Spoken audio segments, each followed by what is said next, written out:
Meus irmãos e irmãs, a graça e a paz do nosso Senhor Jesus Cristo estejam com vocês hoje. Sejam muito bem-vindos ao canal Tesouros da Bíblia. Hoje vamos mergulhar em uma verdade que pode parecer simples à primeira vista, mas que revela a profundidade da obra de Deus naqueles que Ele separou. A poderosa realidade de que os escolhidos de Deus tendem a ser as pessoas mais bondosas que você conhecerá. Em um mundo cada vez mais marcado pelo egoísmo, pela indiferença e até mesmo pela crueldade, a bondade genuína se destaca como um farol.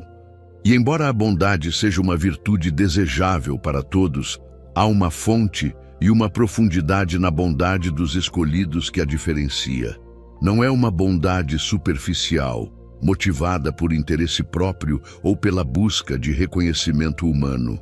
É uma bondade que flui de uma fonte divina, de uma natureza transformada, de um propósito eterno. Se você é um escolhido, talvez reconheça em si mesmo um desejo profundo de fazer o bem, de ajudar, de ser compassivo, mesmo quando isso lhe custa. Talvez você já tenha se perguntado de onde vem essa inclinação, especialmente em contraste com a dureza que você vê ao seu redor. Esta mensagem é para você. Hoje vamos desvendar os 7 motivos espirituais profundos pelos quais a bondade é uma marca tão proeminente na vida daqueles que foram chamados segundo o propósito de Deus. Estes motivos nos levarão ao coração da nossa identidade em Cristo e à obra transformadora do Espírito Santo. Prepare seu coração e seu espírito para receber esta revelação. Ao compreendermos a origem e a natureza da nossa bondade, seremos ainda mais capacitados a manifestá-la para a glória de Deus. Antes de prosseguirmos, se você ainda não faz parte desta família de escolhidos que busca os tesouros escondidos na palavra e na jornada espiritual de Cristo, eu te convido a deixar um like nesse vídeo agora mesmo, inscrever-se no canal e ativar o sininho para não perder nenhuma das revelações que trazemos aqui. Agora, sem mais demora, vamos ao primeiro motivo que explica por que os escolhidos são as pessoas mais bondosas. A bondade que emana dos escolhidos de Deus não é um traço de personalidade herdado ou uma virtude cultivada por esforço próprio isolado. É, em sua raiz mais profunda, um fruto da obra transformadora de Deus em suas vidas, forjada em meio a um conflito espiritual constante e a um processo de refinamento divino. Para compreender verdadeiramente por que essas pessoas se destacam pela bondade, precisamos ir além da observação superficial e examinar os alicerces espirituais sobre os quais suas vidas são construídas, os processos internos e externos que moldam seu caráter à semelhança de Cristo. O primeiro e talvez mais fundamental motivo pelo qual os escolhidos de Deus se tornam notavelmente bondosos reside na experiência avassaladora da graça e do perdão divinos. A jornada do escolhido, ao contrário do que o orgulho humano sugere, não começa com um sentimento de superioridade ou merecimento. Pelo contrário, ela é frequentemente inaugurada por uma profunda e dolorosa revelação da própria condição caída, da pecaminosidade inerente, das falhas recorrentes e da total incapacidade de alcançar a justiça divina por esforços próprios.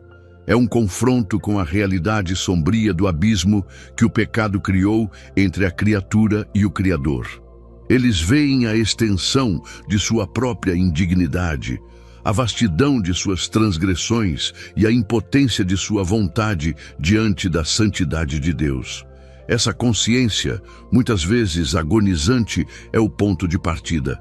É precisamente nesse ponto de quebrantamento e reconhecimento da própria insuficiência que a graça de Deus irrompe na vida do escolhido de forma poderosa e inesperada. ser alcançado pelo amor divino quando se esperava julgamento, receber o perdão para pecados que não poderiam ser expiados por nenhum sacrifício humano, ser aceito incondicionalmente apesar de um passado de erros, ser resgatado de um destino de separação eterna. Essa experiência não é meramente um conceito teológico, é uma vivência transformadora que redefine a própria identidade e propósito. Eles compreendem, de uma forma visceral, o quão grande foi a dívida perdoada, o quão imenso foi o sacrifício feito em seu lugar, o quão profundo foi o amor que os alcançou quando eram, em sua essência, inimigos de Deus. Essa consciência constante da graça imerecida recebida cria um solo fértil para a bondade e a misericórdia para com os outros. Eles sabem que foram perdoados de muito, e essa compreensão os impede de olhar para os outros com superioridade, arrogância ou julgamento. Em vez disso, os impulsiona a estender a mesma bondade, paciência e perdão que lhes foram oferecidos gratuitamente. A lembrança de sua própria redenção os capacita a ver a humanidade caída nos outros com compaixão, reconhecendo que, sem a graça de Deus, estariam na mesma condição ou pior. A Bíblia fala extensivamente sobre a natureza da graça e do perdão que nos são concedidos em Cristo Jesus.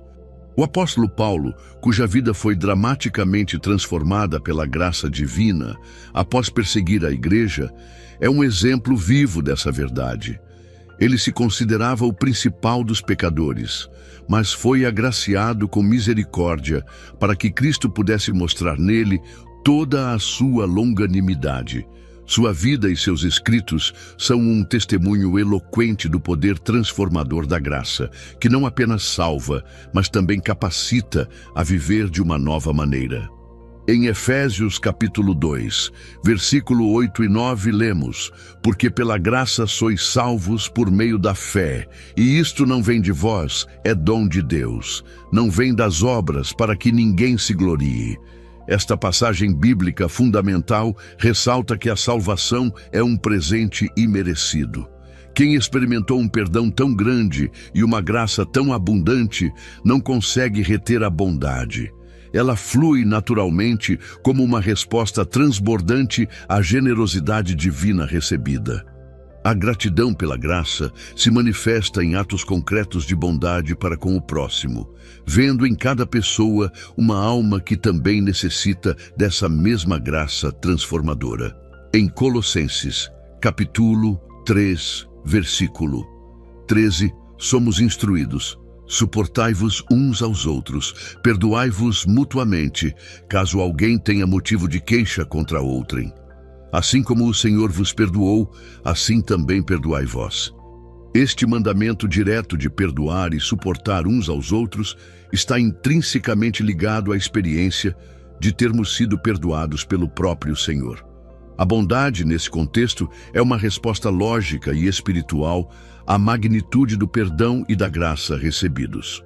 A consciência constante de que muito lhe foi perdoado, Lucas capítulo 7, versículo 47, gera um amor e uma bondade que superam a mesquinhez e o ressentimento. O segundo motivo é a empatia profunda forjada no cadinho do sofrimento. A vida do escolhido não é uma jornada fácil ou isenta de dor. É, como a vida do próprio Jesus, marcada por provações, perseguição, rejeição, solidão e profunda incompreensão por parte do mundo. Essas dificuldades não são acidentes aleatórios do destino ou punições divinas, mas ferramentas soberanas nas mãos de Deus para refinar, purificar, fortalecer e moldar o caráter do crente à imagem de Cristo. Ao passar por vales escuros, ao sentir a dor aguda da traição, ao enfrentar a oposição feroz por causa de sua fé, ao lutar contra fraquezas internas e tentações que parecem esmagadoras, o escolhido desenvolve uma capacidade única e aguçada de se conectar com a dor e a luta alheias. O sofrimento vivido, quando entregue a Deus e processado sob a luz de sua palavra e propósito, não resulta em amargura, endurecimento ou insensibilidade, como frequentemente acontece no mundo. Pelo contrário, ele gera uma sensibilidade profunda para as lutas, as feridas e as vulnerabilidades dos outros. Eles sabem o que é sentir-se abandonado, o que é lutar contra dúvidas e medos que ninguém mais percebe, o que é ser mal interpretado, injustiçado ou desprezado. Essa bagagem de experiências dolorosas, vista através da lente da soberania e do amor de Deus, transforma-se em uma fonte inesgotável de compaixão e empatia genuína.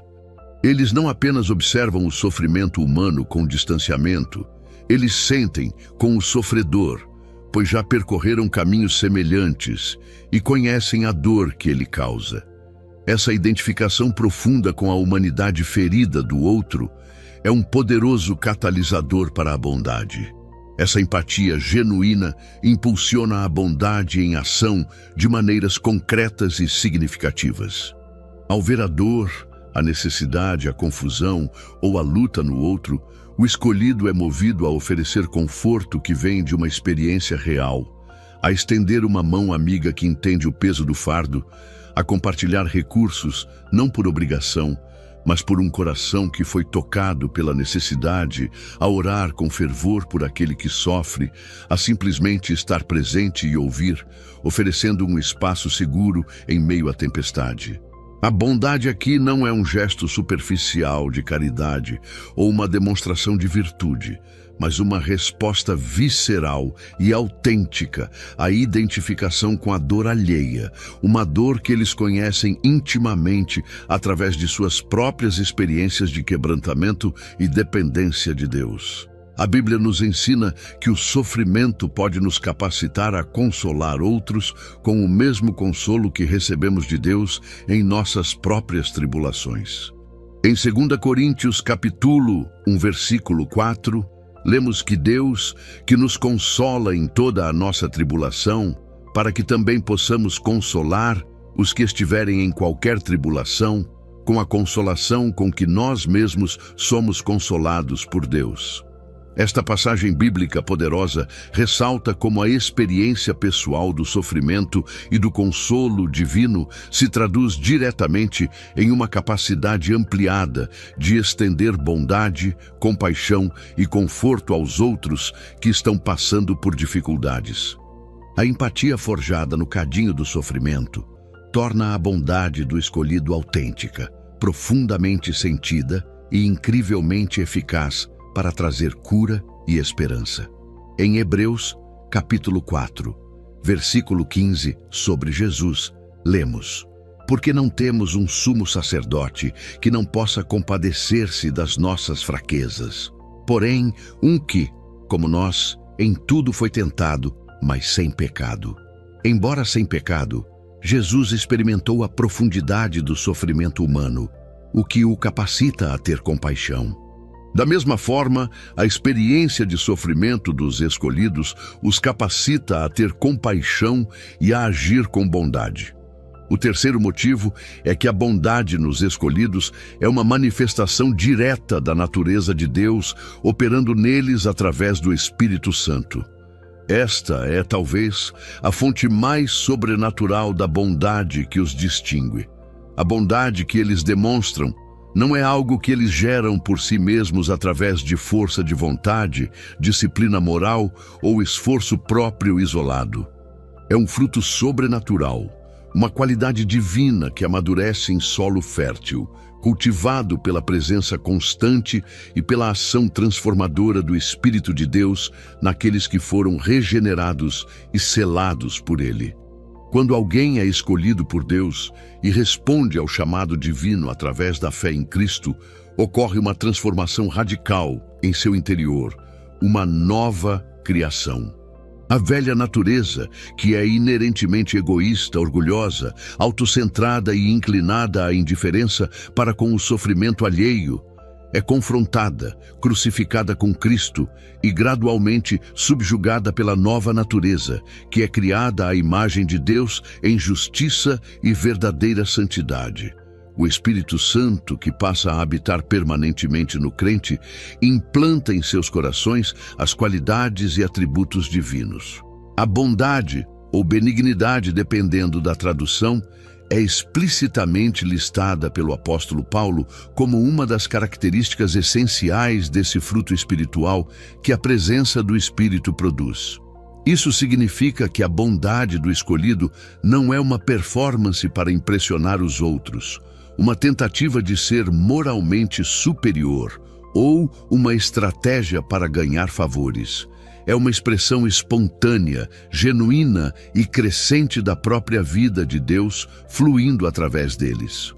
Eles se tornam, de fato, canais da bondade divina neste mundo, refletindo o caráter daquele que os chamou das trevas para a sua maravilhosa luz. É Deus sendo bondoso através deles. Essa bondade de origem divina é qualitativamente diferente da bondade humana, baseada em convenções sociais, moralidade aprendida, desejo de aprovação social ou até mesmo um senso de dever. É uma bondade que pode amar os inimigos, abençoar aqueles que amaldiçoam, fazer o bem àqueles que os perseguem e caluniam, perdoar 70 vezes 7, dar sem esperar nada em troca, porque sua fonte é inesgotável, incondicional e sobrenatural. A própria essência de Deus, que é a bondade personificada. A Bíblia é clara sobre a origem dessa bondade transformadora e sobrenatural. Em Gálatas, capítulo 5, versículo 22 e 23, o apóstolo Paulo descreve o fruto do Espírito e a bondade, benignidade, está proeminentemente incluída. Mas o fruto do Espírito é amor, gozo, paz, longanimidade, benignidade, bondade, fé, mansidão, temperança. Esta passagem bíblica fundamental demonstra inequivocamente que a bondade no crente não é um esforço humano para ser uma pessoa legal, mas o resultado direto e sobrenatural da habitação e operação do Espírito Santo em seu interior. Eles são bondosos, não porque são inerentemente bons por si mesmos, Romanos capítulo 3, versículo 10. Mas porque aquele que neles habita é a própria essência da bondade e está ativamente transformando-os à sua imagem. Em Efésios capítulo 4, versículo 32, somos exortados a sede, pois, bondosos uns para com os outros, compassivos, perdoando-vos uns aos outros, como também Deus vos perdoou em Cristo. Este mandamento é possível porque a capacidade de ser bondoso, compassivo e perdoador nos é dada pelo Espírito que nos une a Cristo e nos transforma. A bondade é, portanto, uma evidência visível e tangível da presença e do poder de Deus, operando na vida do escolhido, um sinal de que eles pertencem a Ele. O quarto motivo é a aguda consciência da realidade do conflito espiritual e a compreensão de que a bondade é uma arma poderosa nesse combate. Os escolhidos de Deus não vivem em uma bolha de ingenuidade sobre a natureza do mal no mundo. Longe disso. Eles entendem, muitas vezes através de experiências dolorosas e confrontos diretos, que a crueldade, a maldade, o egoísmo desenfreado, a indiferença fria e todas as formas de injustiça e destruição não são apenas falhas de caráter isoladas ou produtos de um ambiente social deficiente.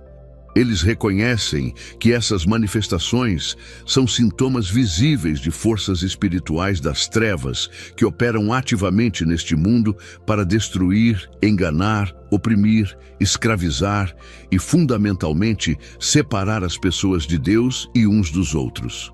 Essa consciência da batalha invisível, mas muito real, entre o reino de Deus e o reino das trevas, molda profundamente sua perspectiva, suas prioridades e, crucialmente, suas ações e reações. Em um campo de batalha espiritual, onde as forças do mal buscam instigar o ódio, a divisão, o medo e a destruição, a bondade genuína, enraizada em Deus, não é fraqueza ou passividade, é paradoxalmente uma arma estratégica e poderosa. É uma demonstração prática e viva do contraste radical entre a luz e as trevas, entre o reino de Deus e o reino de Satanás. O escolhido entende que responder à maldade com mais maldade, à ofensa com retaliação, à crueldade com vingança, apenas alimenta e perpetua o ciclo destrutivo que é característico do reino das trevas. Isso é operar sob a lógica do inimigo. Responder com a bondade que flui de Deus, no entanto, é introduzir um elemento do reino celestial na esfera terrena. É quebrar a lógica perversa do mundo e operar sob os princípios divinos que desarmam o inimigo, confundem suas táticas e expõem a futilidade de suas obras. A bondade, nesse contexto, é um ato de subversão divina contra o sistema do mundo. Essa consciência da batalha espiritual os leva a ver as pessoas que agem com maldade não apenas como agentes autônomos do mal, embora reconheçam a responsabilidade individual, mas também, em muitos casos, como vítimas de engano, escravidão espiritual, feridas profundas e manipulação por forças maiores. Essa perspectiva, embora não desculpe o pecado, fomenta a compaixão e a bondade, pois o alvo principal não é a pessoa em si para a destruição, mas as forças espirituais que a influenciam, a escravizam e a cegam. A bondade se torna, assim, um ato de resistência espiritual ativa, uma declaração de fidelidade ao reino de Deus e uma demonstração prática do poder transformador do amor divino que é capaz de libertar, curar e restaurar. Eles sabem que a bondade de Deus leva ao arrependimento. Romanos capítulo 2, versículo 4. E, portanto, seus atos de bondade podem ser instrumentos nas mãos de Deus para romper as cadeias espirituais na vida de outros. A Bíblia adverte claramente sobre a natureza do conflito que enfrentamos e a necessidade de estarmos equipados para ele. Em Efésios, capítulo 6, versículo 12, lemos: porque não temos que lutar contra a carne e o sangue, mas sim contra os principados, contra as potestades, contra os príncipes das trevas deste século, contra as hostes espirituais da maldade nos lugares celestiais. Esta compreensão profunda da origem espiritual do mal capacita o escolhido a direcionar sua energia, não para retaliar a maldade humana com mais maldade, o que seria uma batalha perdida nos termos do inimigo, mas para combatê-la com a força superior da bondade divina, que tem o poder de desarmar, expor as obras das trevas e, em alguns casos, operar a transformação mais profunda, que é a libertação espiritual. Em Romanos, capítulo 12, versículo 21, somos instruídos: não te deixes vencer do mal, mas vence o mal com o bem. Este versículo encapsula a estratégia divina. A bondade ativa é a arma para derrotar o mal. A bondade, nesse contexto, é um ato de guerra espiritual, uma invasão do reino de Deus no território inimigo, uma demonstração prática do poder de Cristo sobre as trevas. O quinto motivo pelo qual os escolhidos de Deus são as pessoas mais bondosas é que sua bondade é orientada por um propósito divino e eterno que dá significado a cada ação. A vida do escolhido não é vivida ao acaso, sem rumo claro, buscando apenas satisfação pessoal, sucesso terreno passageiro, reconhecimento humano ou acumulação de bens materiais. Ela é, em sua essência, marcada por um chamado específico e um propósito maior que transcende as metas e ambições finitas deste mundo. Eles entendem que foram separados, redimidos e colocados estrategicamente neste mundo para serem representantes de Cristo, embaixadores do reino de Deus, sal que preserva, luz que dissipa as trevas para uma terra que perece na escuridão e na desesperança. Essa consciência de propósito divino infunde suas ações, incluindo seus atos de bondade, com um significado profundo, duradouro e eterno. A bondade que manifestam não é meramente um gesto social agradável, uma tentativa de construir uma boa reputação na comunidade ou um esforço para se sentir bem consigo mesmo. É uma expressão intencional e deliberada do amor de Deus para alcançar, curar, restaurar, libertar e atrair pessoas para o reino. Eles veem cada interação, cada oportunidade de ajudar alguém em necessidade, cada palavra de encorajamento proferida a um coração desanimado, cada ato de serviço sacrificial, cada perdão estendido a quem os feriu como parte integrante de sua missão divina neste mundo. É uma oportunidade preciosa de refletir a luz de Cristo, de semear sementes do Evangelho através de demonstrações tangíveis do caráter de Deus, de construir pontes onde o mundo constrói muros e de demonstrar a realidade e o poder transformador do Evangelho através de atos concretos de bondade que falam mais alto que 1000 palavras.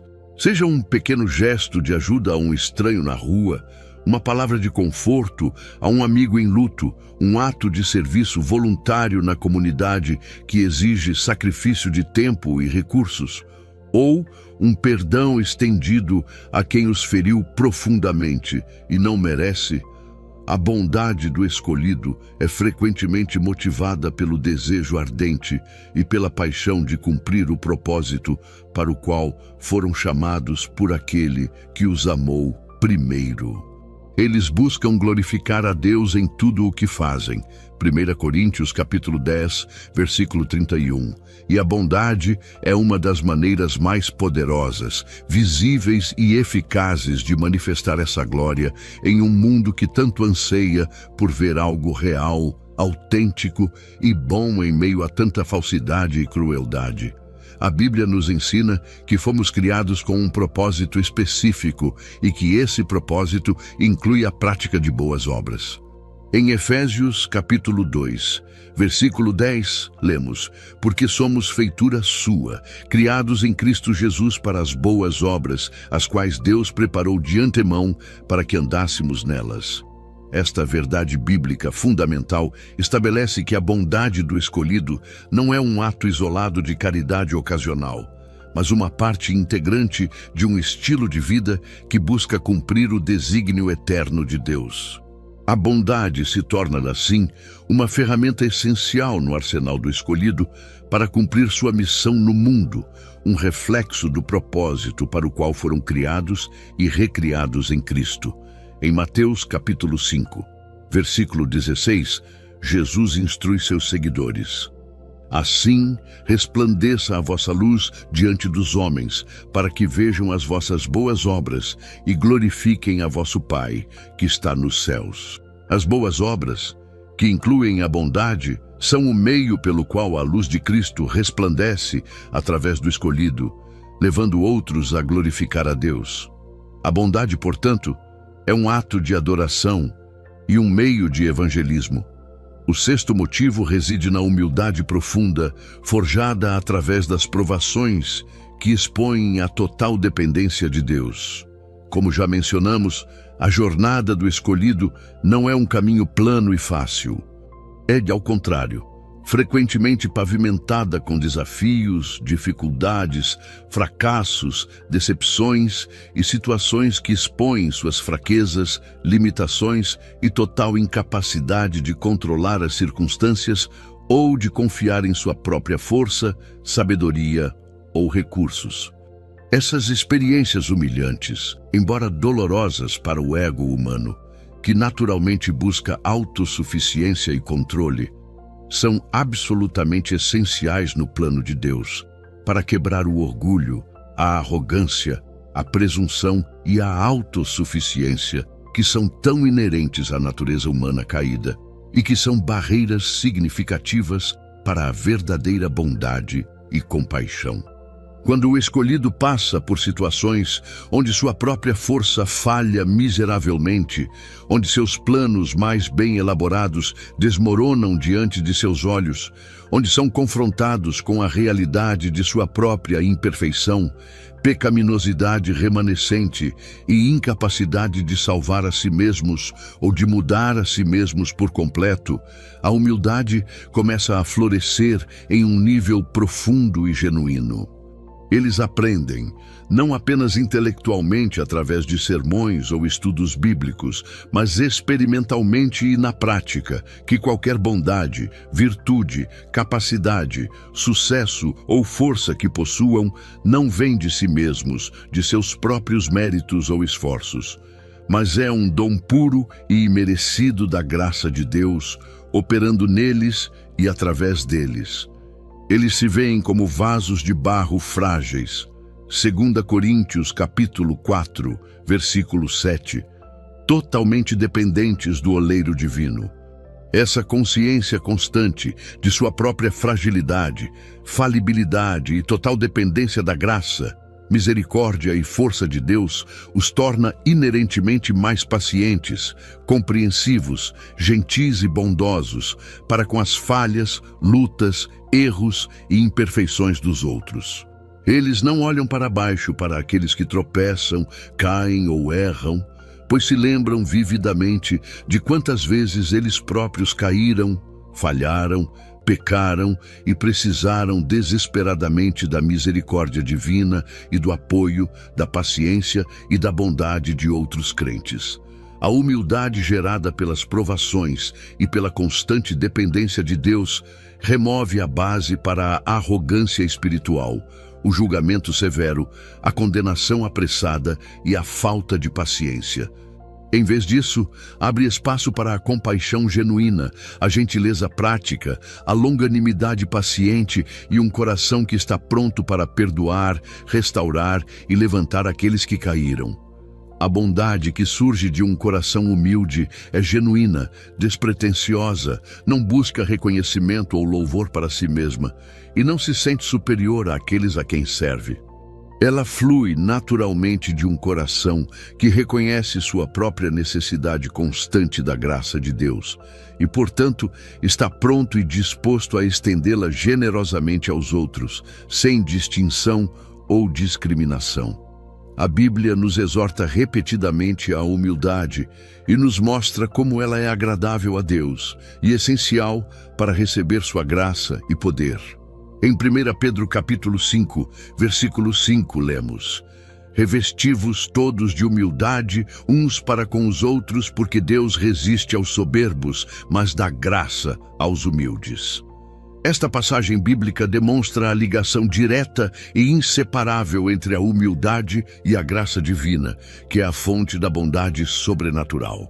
A humildade, cultivada no solo fértil das provações e da dependência de Deus na vida do escolhido, torna-se a base sólida para uma bondade que é ao mesmo tempo forte, resiliente, paciente e profundamente compassiva, capaz de suportar e perdoar.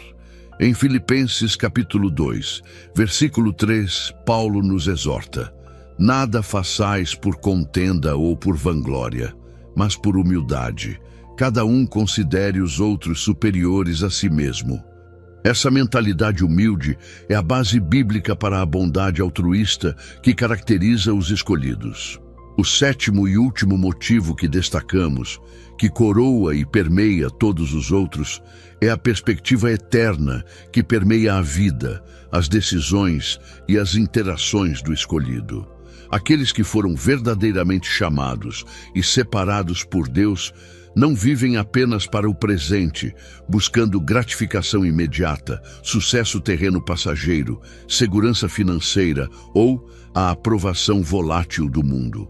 Seus corações, suas mentes e suas esperanças estão fixos nas realidades eternas, na promessa inabalável de um futuro com Cristo, na recompensa que aguarda os fiéis no céu e na natureza eterna e indestrutível do reino de Deus.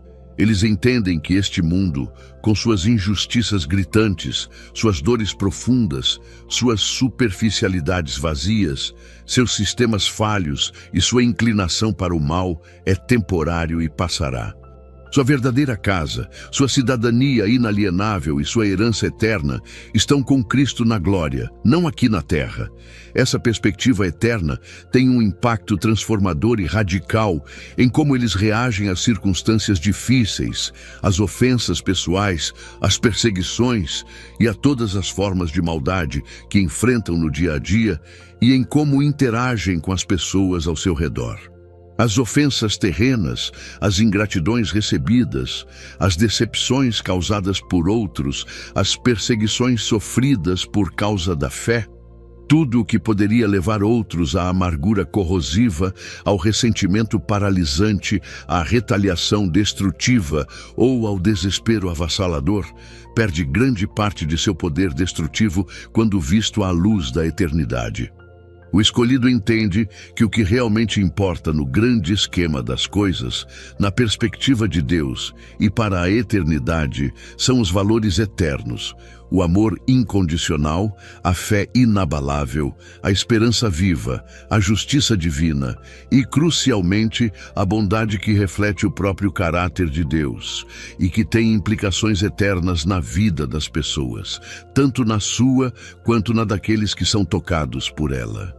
Eles estão menos preocupados com a justiça terrena e imediata, sabendo que a justiça final pertence a Deus, com a aprovação humana, buscando a aprovação de Deus, com a própria reputação neste mundo, sabendo que sua identidade está em Cristo, ou com o acúmulo de riquezas passageiras.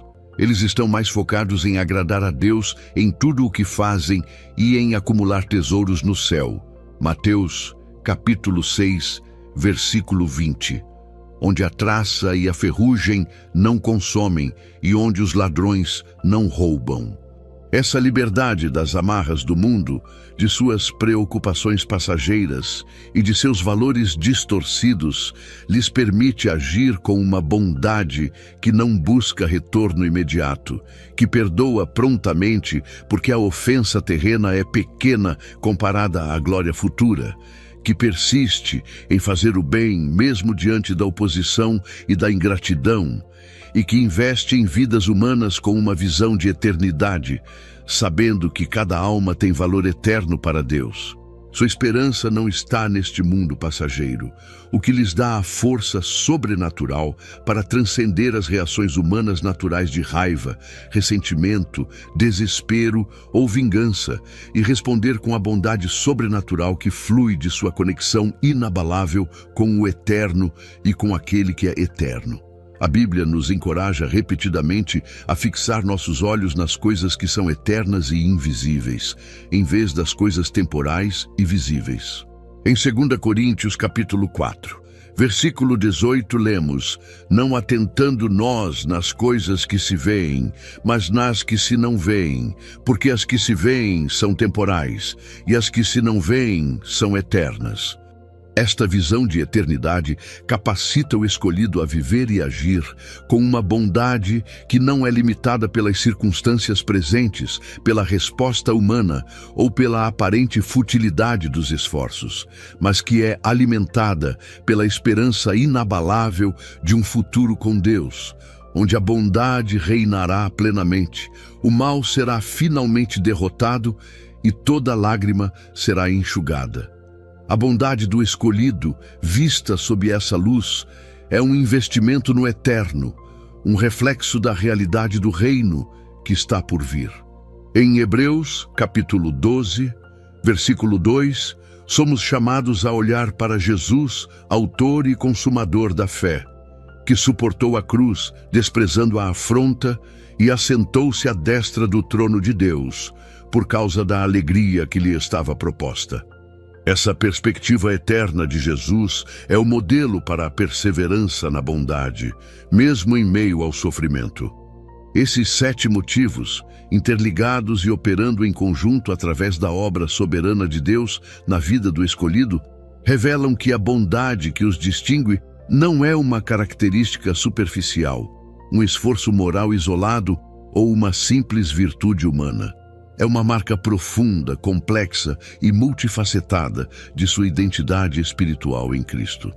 É o resultado da graça transformadora recebida, da empatia forjada na dor e na identificação com o sofrimento, da operação sobrenatural e frutífera do Espírito Santo, da consciência aguçada da batalha espiritual e da escolha deliberada de usar a bondade como arma, do propósito divino e eterno que direciona cada passo e cada ação, da humildade profunda cultivada nas provações que expõem a dependência de Deus e da perspectiva eterna que molda sua visão de mundo e suas prioridades. É uma bondade que, em sua essência, reflete o próprio caráter de Deus em um mundo que desesperadamente precisa vê-lo. Chegamos ao fim desta profunda exploração sobre a bondade que distingue aqueles que foram escolhidos por Deus.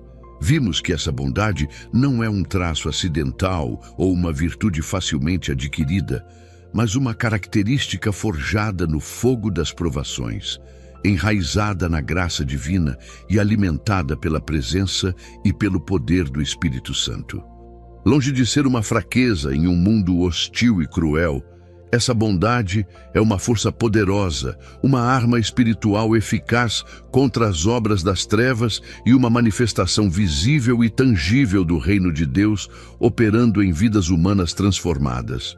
Se você se identificou com a jornada do escolhido, se sente o peso das provações e do conflito espiritual, mas também a pulsação dessa bondade divina em seu coração, saiba que você está no caminho certo, o caminho estreito que leva à vida. Essa bondade é uma confirmação poderosa do chamado que repousa sobre sua vida e da obra que Deus está realizando em você. Que a compreensão desses 7 motivos o inspire e o encoraje a abraçar e a cultivar essa bondade divina com ainda mais intencionalidade, coragem e fé, mesmo quando for difícil e não houver reconhecimento terreno. Que você a veja não apenas como um mandamento a ser cumprido por obrigação, mas como uma expressão natural, crescente e sobrenatural de quem você está se tornando em Cristo. Em um mundo que tanto necessita de esperança, cura e luz em meio a tanta escuridão e dor, sua bondade alimentada pela graça, propósito e perspectiva divinos pode ser um farol poderoso, um testemunho vivo e impactante daquele que o chamou das trevas para a sua maravilhosa luz. Agora é a sua vez de agir. Se este vídeo ressoou com você, se validou sua experiência, trouxe nova compreensão ou o encorajou em sua caminhada, compartilhe-o com alguém que também precisa ouvir essa mensagem de esperança, verdade e propósito. Deixe seu comentário abaixo e nos diga: qual desses 7 motivos ressoou mais profundamente com você em sua própria jornada como escolhido de Deus? Como a bondade divina tem se manifestado em sua vida, mesmo em meio às dificuldades e ao conflito? Sua experiência pode ser uma fonte de inspiração e encorajamento para muitos irmãos na fé.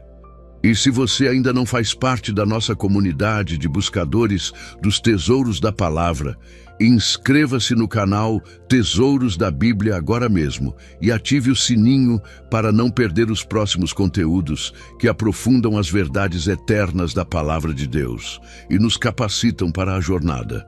Lembre-se sempre, a bondade que flui de você, escolhido de Deus, não é sua, mas dele. É um tesouro precioso. Cuide dela, cultive-a em dependência do Espírito Santo e permita que Deus a use poderosamente para tocar vidas, transformar ambientes e glorificar o seu nome acima de tudo. Fique firme na fé, perseverando em sua jornada com propósito, coragem e a bondade que vem do alto. Deus abençoe a todos abundantemente e até o próximo vídeo, onde desvendaremos mais um tesouro escondido na Bíblia para equipar os escolhidos para a sua caminhada.